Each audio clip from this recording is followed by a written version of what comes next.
Hi folks, welcome to the A Minute to Midnight Show. My name is Tony and I'm coming to you from New Zealand.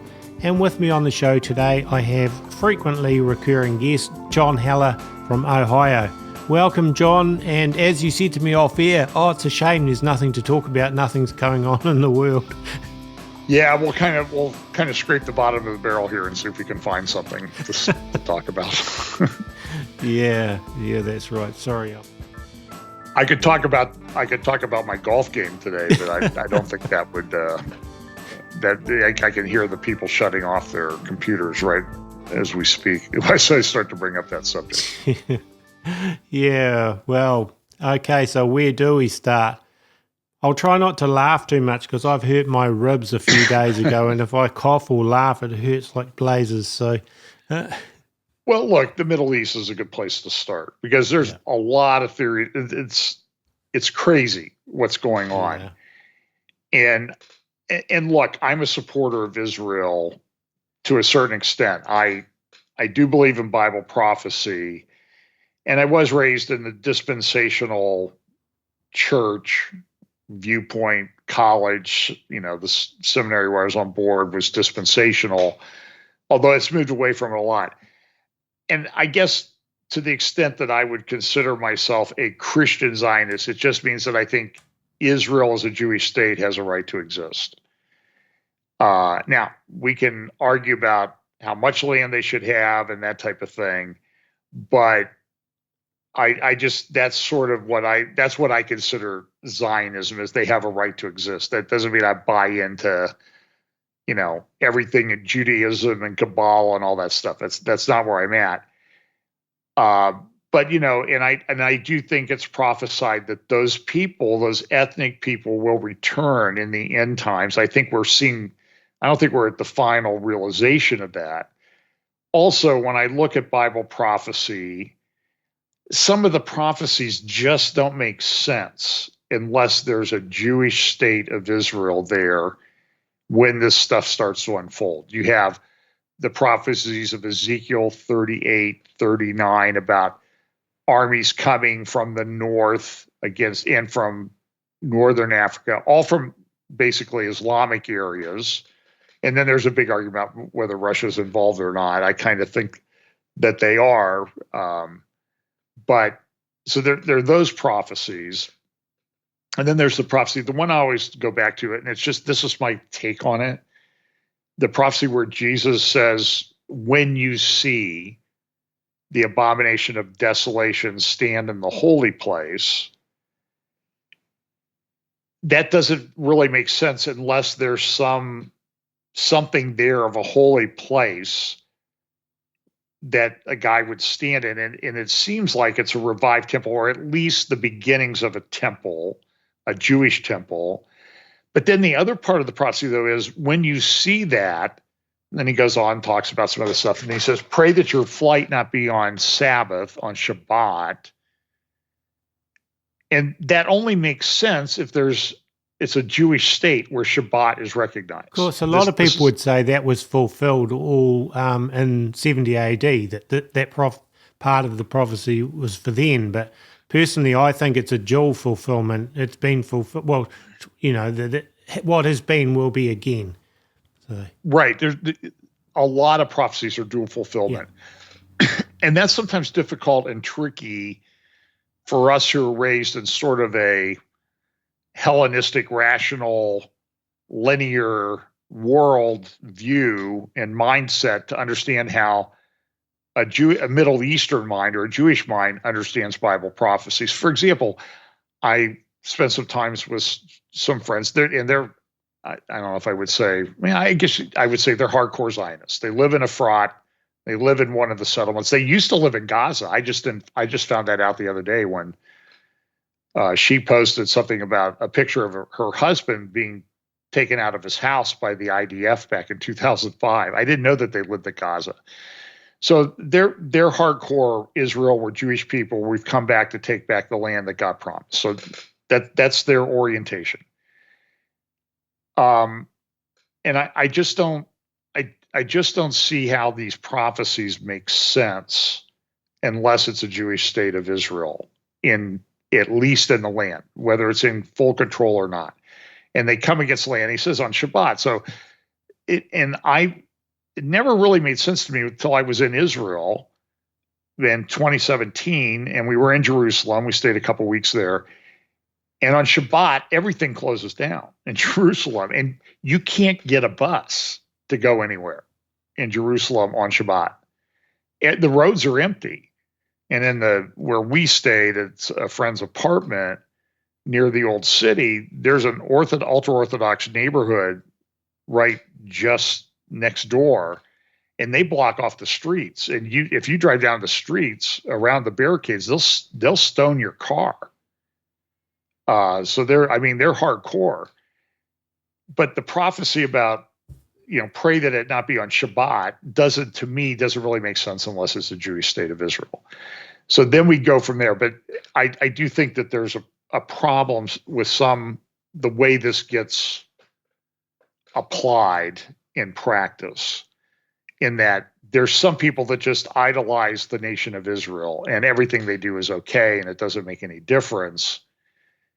And so I think that's one extreme, and I think we need to avoid that extreme. And then on the other end of the extreme, and we're seeing this come out really in spades right now, is don't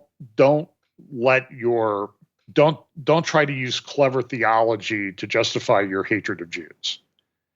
And I'm seeing a lot of that now, and some channels and stuff that I even follow, that I, with regard to the thing that I refer to as Charlie Vector 019er that we've been going through for the last 3.5 years. Boy, it's hard to believe it's been like 3.5 years now, really almost 4 years, because we were in Vancouver in late 2019, and we stayed at a hotel, and there were 2 busloads of Chinese tourists there. And we came home a few weeks later, and we were sicker than we've ever been with the symptoms of the Charlie Vector 019. But that was before anybody was even talking about it. So we might have had an early version of it. I'm not sure, but it's certainly, and I mean, I'm talking like 2 weeks where we could barely move. And it was about as sick as both of us have ever been in our life. But so this thing's been going on for like 4 years now. And the world's changed, and everybody's at everybody, the sides are drawn and everything. So people that seem to have their act together on the Charlie Vector 019er, they've just come out with this rabid Jew hatred that over the last few years, and it's pretty shocking to me. I just think that, as I've studied geopolitics over the years, as I've studied Islam over the years, I think that this particular conflict was inevitable. Didn't understand exactly how it was going to unfold. And I don't think, and so we can argue about, okay, did somebody plan it? Did somebody cause it? Did they allow it to happen? There's certainly a lot of heads that are going to roll in Israel when this Gaza incursion is over. I personally, I don't think Netanyahu will survive this politically. I just think he's completely finished.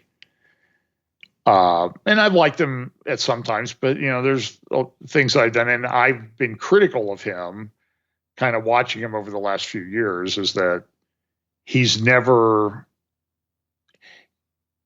It's sort of like the guy in sports who stays around too long. And the only thing you remember are how inept the person becomes when they get older as an athlete. And it's kind of true with politicians. They can stay around too long. They wear out their welcome. People get tired of them. And the one thing that I think is pretty clear that he's done with his party, he's a very adept politician. I will give him credit for that. I mean, how many political obituaries of Benjamin Netanyahu have been written over the years, and he always seems to come back. But he's never really got leadership within his party to succeed him. And when they do get too prominent, they're pretty much destroyed by Netanyahu. So you can be pretty critical of him on just a basic political basis, is that he's probably hung around too long. And he's the guy that forced the into the arm into the Jewish population in response to the Charlie Vector, that you mentioned before. So he basically let his own population be guinea pigs for Pfizer. And I heard him the other day saying, "Oh, this was we're gonna take care of this like we took care of the other thing, because of the leadership that I have on the other thing." And there are a lot of people that don't like that, and that when he says stuff like that, everybody says, "Well, he's probably one of them," or whatever. John, I come from a position. I don't trust governments in any country in the world, and that includes Israel. I just think, basically, when Satan tempted Jesus and he said, "All of these kingdoms I'll give to you if you'll fall down and worship me," that shows me that Satan at least believes he is in control of all the kingdoms of the world. And he's playing people, and there are evil people that get into power in whatever country. They rise through the ranks to get there because for some reason Satan allows them up there for the most part. And I think that's become more and more obvious these days. And so do I trust any of them? No. Do I trust the government in the US? No. Do I trust the new government that's forming in New Zealand? To be honest, no, I don't, even though I'm glad to see the last one gone. And so I don't think if we put our faith in any politicians, we've got it in the wrong place. And it doesn't matter what country it is. And it's interesting, because the whole of biblical history, which is often centered on the Jewish people, is a lot of bad behavior that God judges. Yeah. And so we know, so back to what we were saying earlier about this pattern in Bible prophecy, it's kind of hard for us to wrap our head around it. So I was talking about my friends, and they live down around Hebron, and a way a Orthodox Jewish rabbi, and my friend's a rabbi, would look at what happened at Hebron, like the book of Genesis is a prophecy and a pattern for the end times, the whole book of Genesis. And one of the things they look at but they do talk about, there's good things they talk about, and they talk about an ultimate reconciliation between Jew and Arab.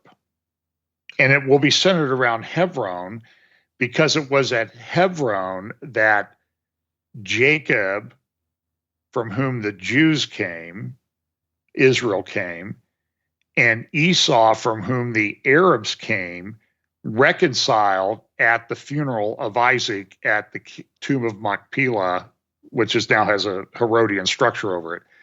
And so that reconciliation that occurred at Isaac's funeral is a pattern that will play out in the future.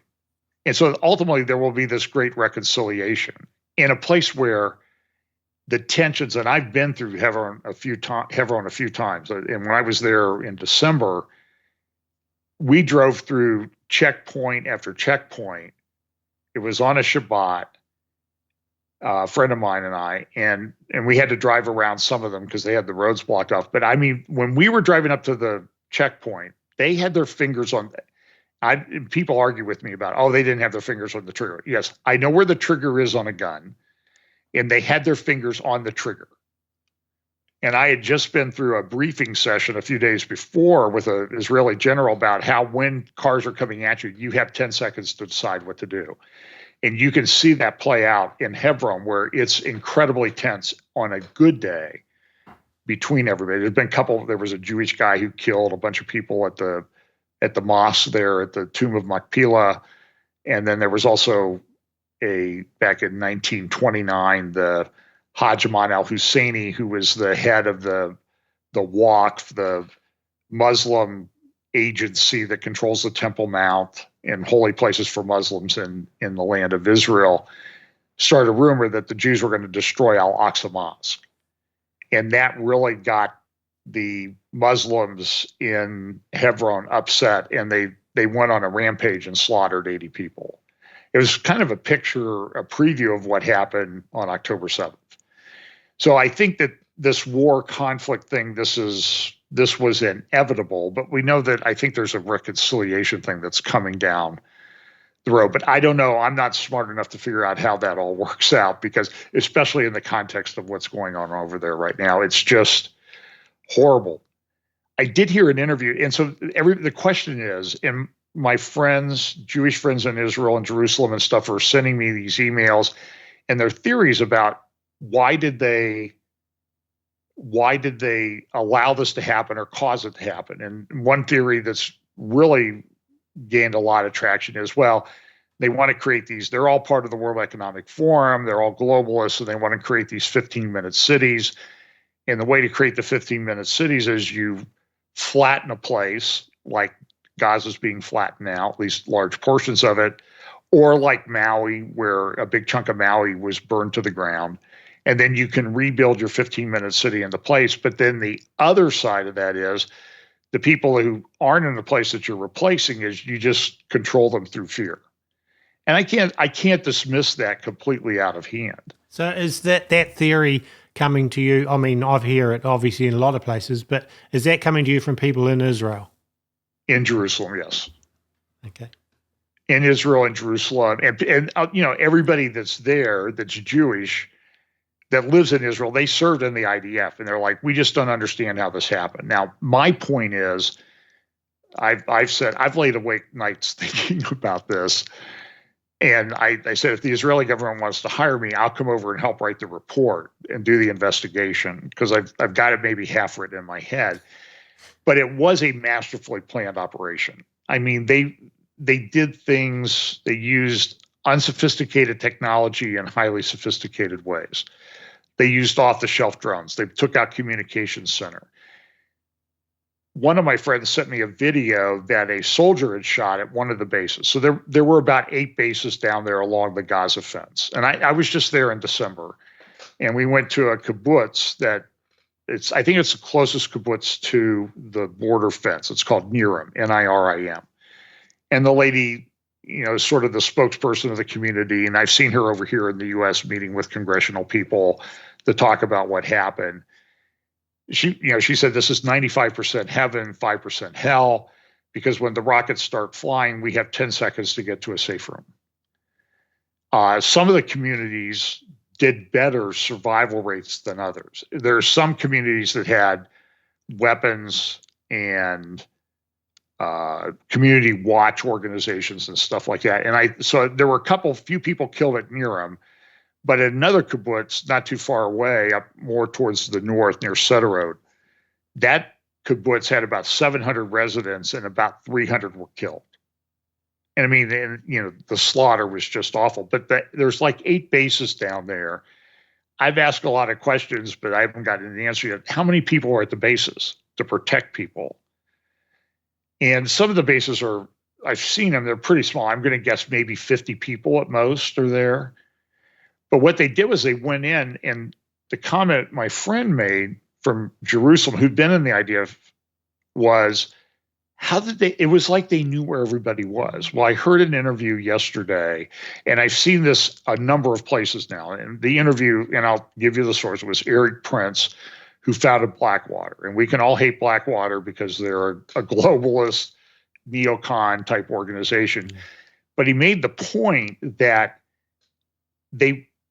you can buy cell phone data from these organizations to collect it.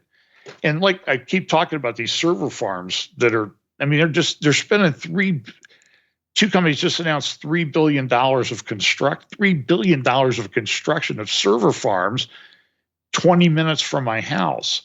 That's just to have the computers to store the bits and bytes of the data that they gather from us from these devices that we carry around, and they have this data, and you can get that data, and Hamas can get that data, and Iran can get that data, and that data will give you not necessarily person-specific information, but it will give you patterns. How are these bases staffed on Shabbats or on holidays? And Hamas had gone dark pretty much for 2.5 years because they were planning this. They let Palestinian Islamic Jihad do it.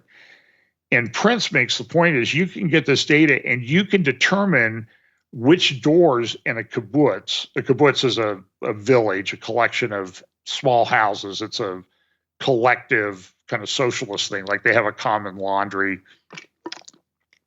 dining area.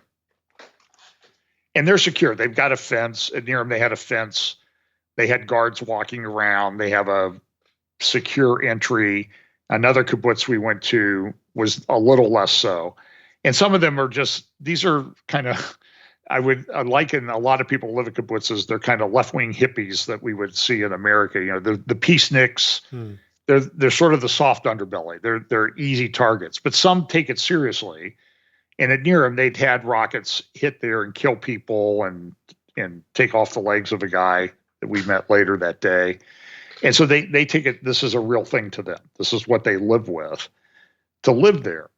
And so but you can tell where these people are and the patterns and all of that.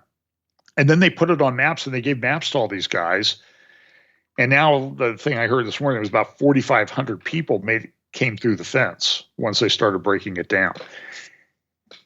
So, but how did they get there initially? And then why were people told to stand down? And those are questions that I have too. Now, my response might be I don't know. This is a question I've asked. What's the IDF's rules on engagement in areas that are under rocket attack? Because this was the biggest barrage of rockets that they've ever had in their history so far. It was like 5,000 rockets the first day. So do you just send your soldiers out when the rockets are flying around? I don't know the answer to that. I mean, I'm not smart enough to know. And they have Iron Dome. And Iron Dome does pretty good, but it's not 100%. It's never going to be 100%. It's not designed to be 100%, and it can't handle a huge barrage of rockets. And that's the concern that they have in the North. So it's a very interesting thing to analyze. And so I'm not discounting anybody's theories at this point.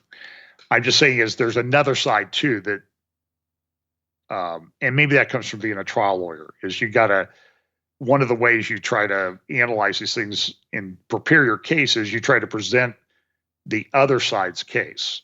So you know where the weaknesses are in your case. So that's sort of how I think about these things. But, Tony, the timing of this is all very interesting because it was 2 weeks, maybe 3 weeks, was September 22nd. Netanyahu stood in the well of the UN at the UN General Assembly meeting, and he held up a map, and he said, and it's time, I'm looking at it here, the new Middle East. And he talked about this G7 meeting or G20 meeting that had taken place where they had agreed on they're competing with China. They're trying to undermine China.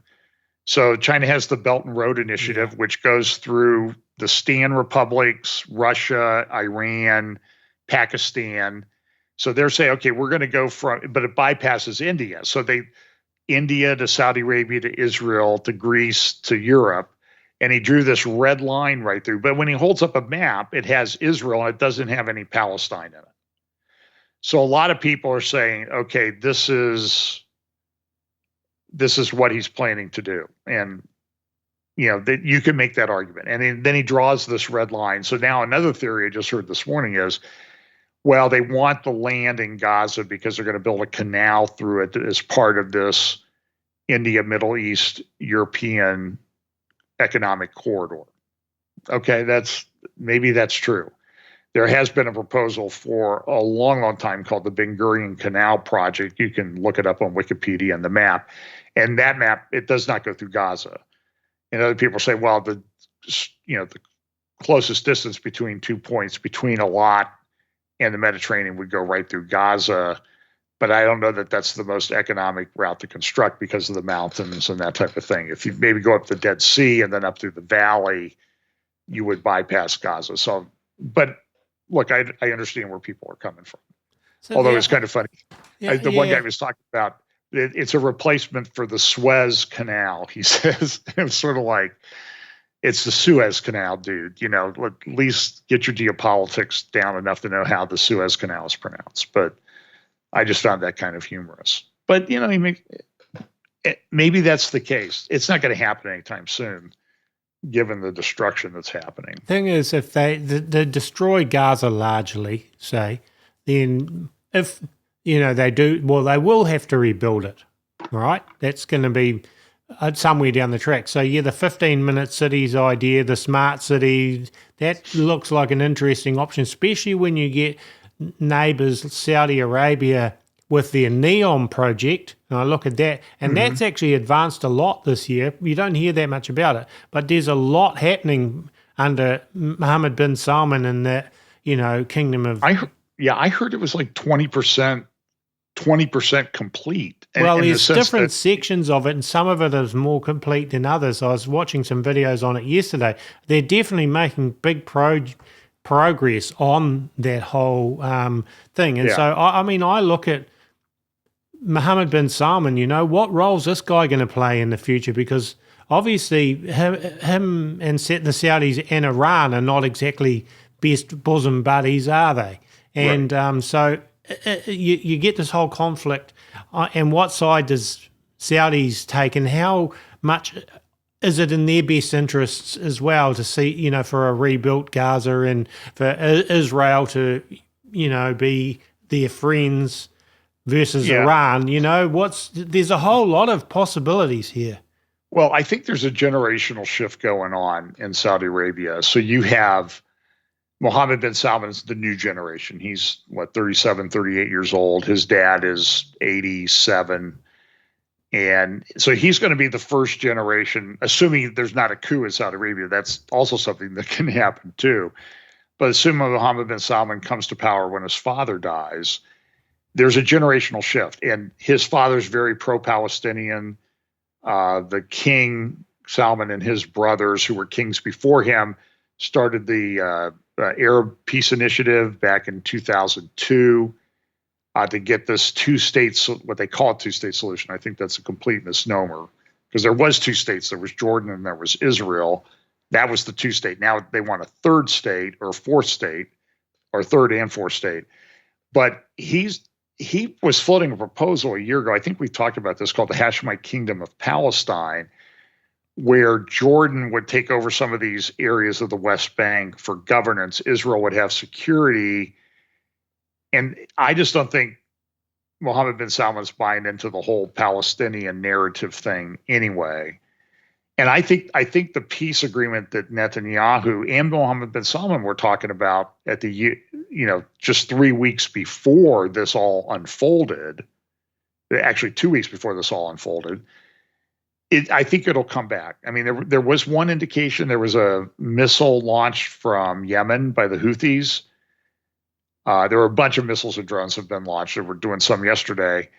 And the U.S. shot a lot of them down, but now it's come out that one of those missiles was shot down by Saudi Arabia, by sort of an Iron Dome type battery that we've given and fund and that type of thing with Saudi Arabia. But Saudi Arabia did it. Now, it's probably on automatic. I doubt that they picked up the phone and called the Crown Prince and said, hey, can we shoot down this missile from Yemen? Here's all the implications. It's pretty much automatically done.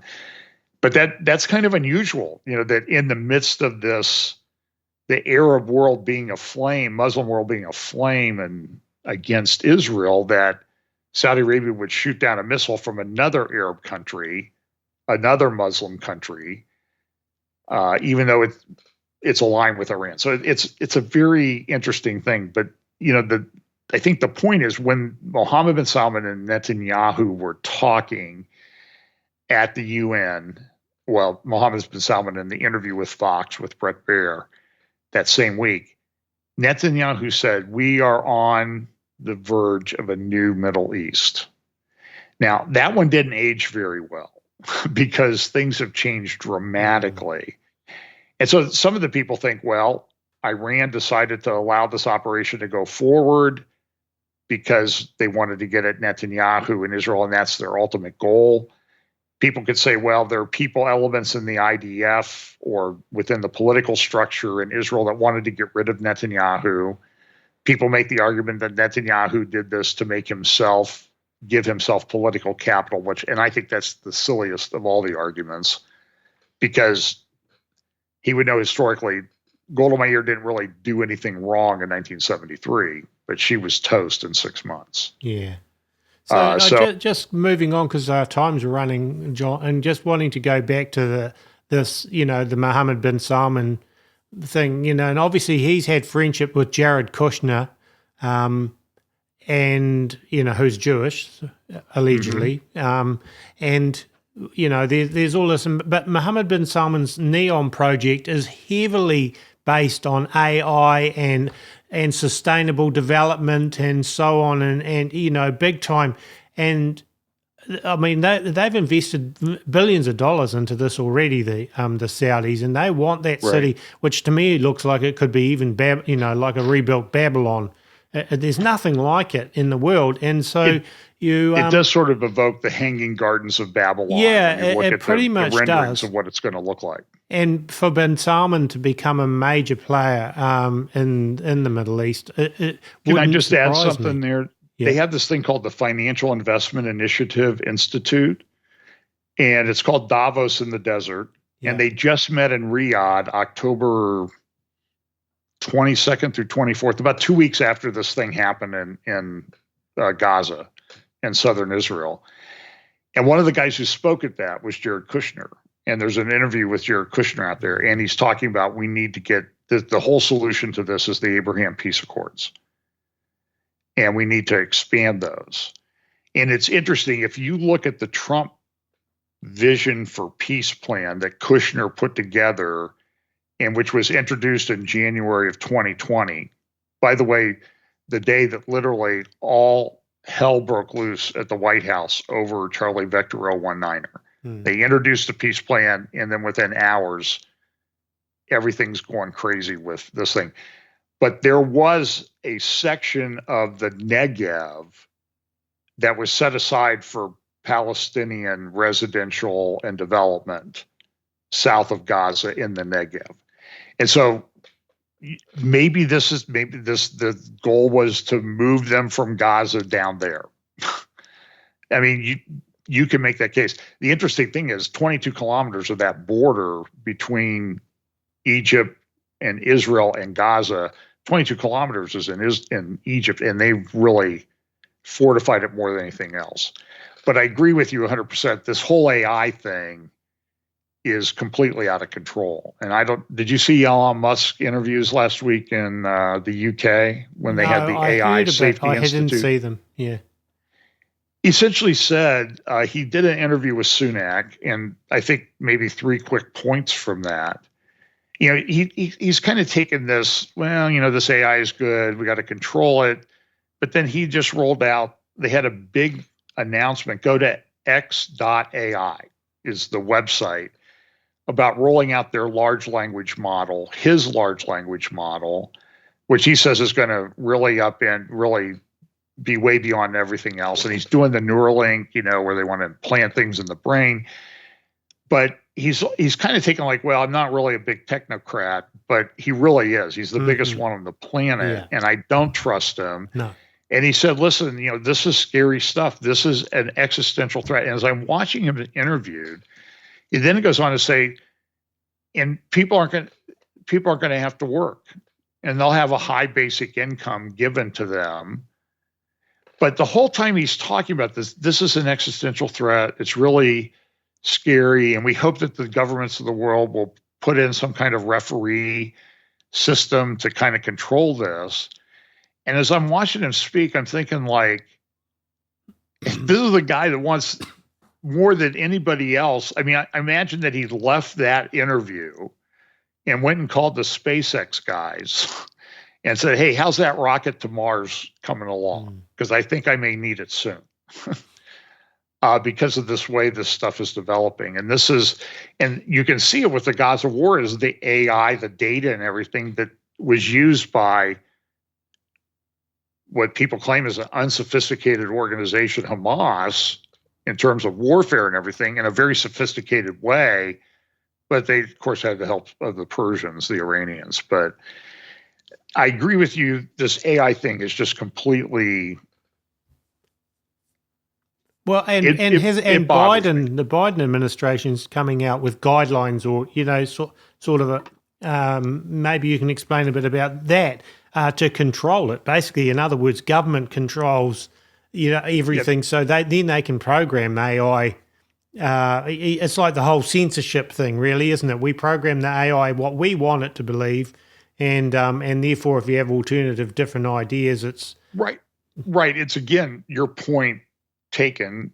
Not trusting government. Now here comes the government. Okay, well, yeah, we're concerned about AI, so we'll control it. Yeah, and that'll make everybody feel better, right? The government controls that probably bothers us more than anything else. Yeah. But this is so interesting because nobody's stopping this. No. Nobody's pausing. There have been all these calls to pause and all this other stuff. And I can just tell you, in my 20 minutes from my house, as I mentioned earlier, 2 companies have announced like $6 billion of investment to build giant server farms, which are all going to be AI stuff, cloud, data storage. And as one of my friends, I was describing to him what's going on out there in New Albany, Ohio. He said, that's the mind of the beast. And I can't say that that's a overstatement by any stretch of the imagination. So the AI thing is really big, but I do think you're seeing parts of it from this war that we have in Gaza. It's used there. It helped one side. It's being used in Ukraine.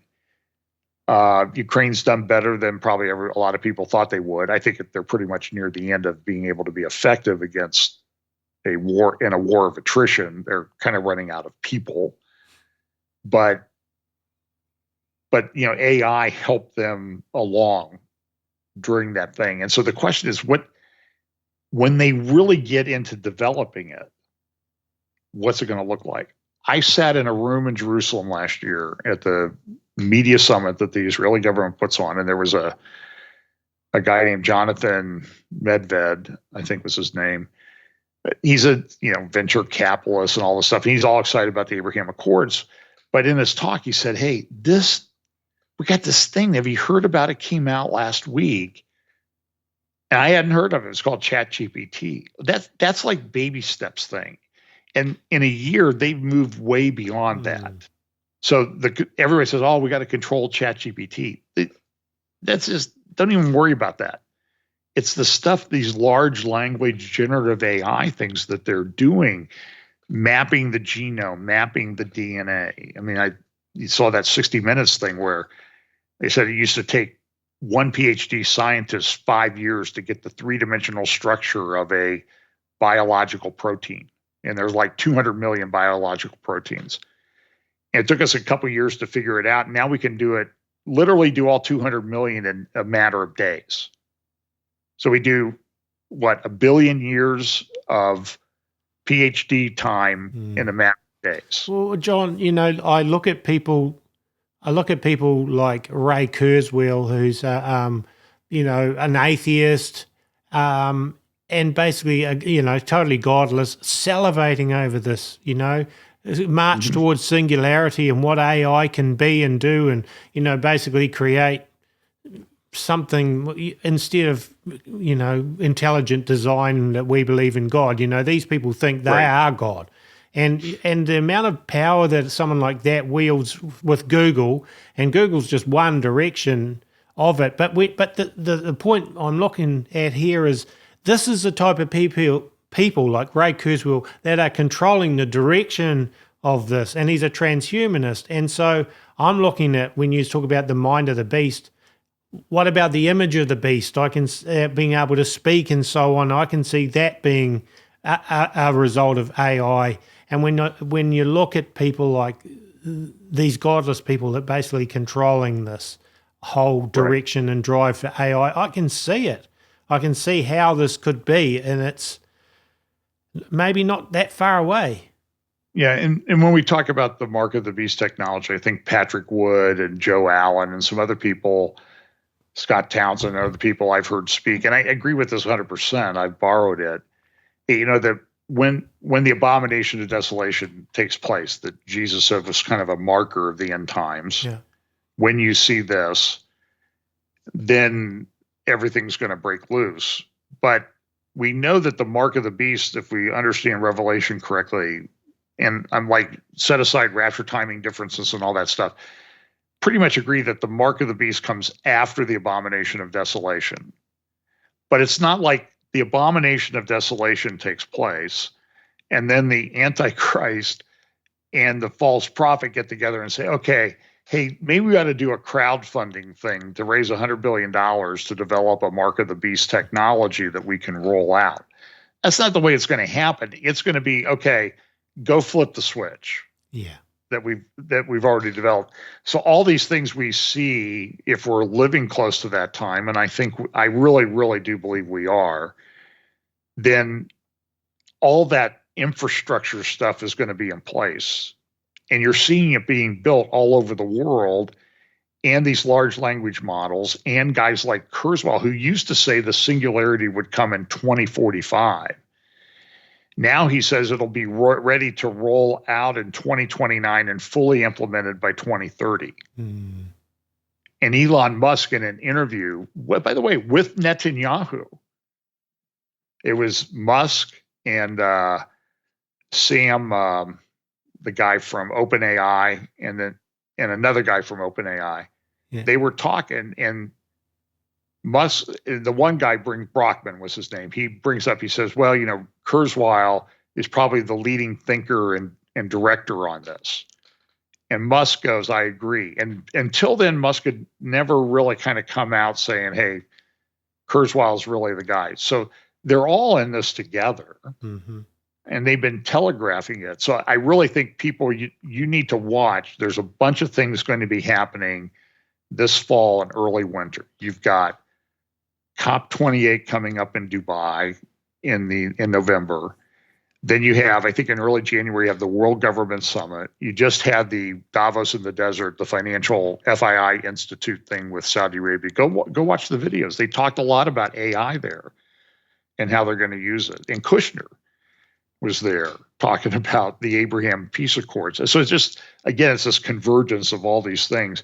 So these things are going to happen very close succession over the next 3-4 months. I think we're going to see a lot. If you think it's been kind of head spinning to this point, you've seen nothing yet. Plus, you have the beginnings of a world war in the Middle East. Yeah. And I don't know if it's going to spin into that or not.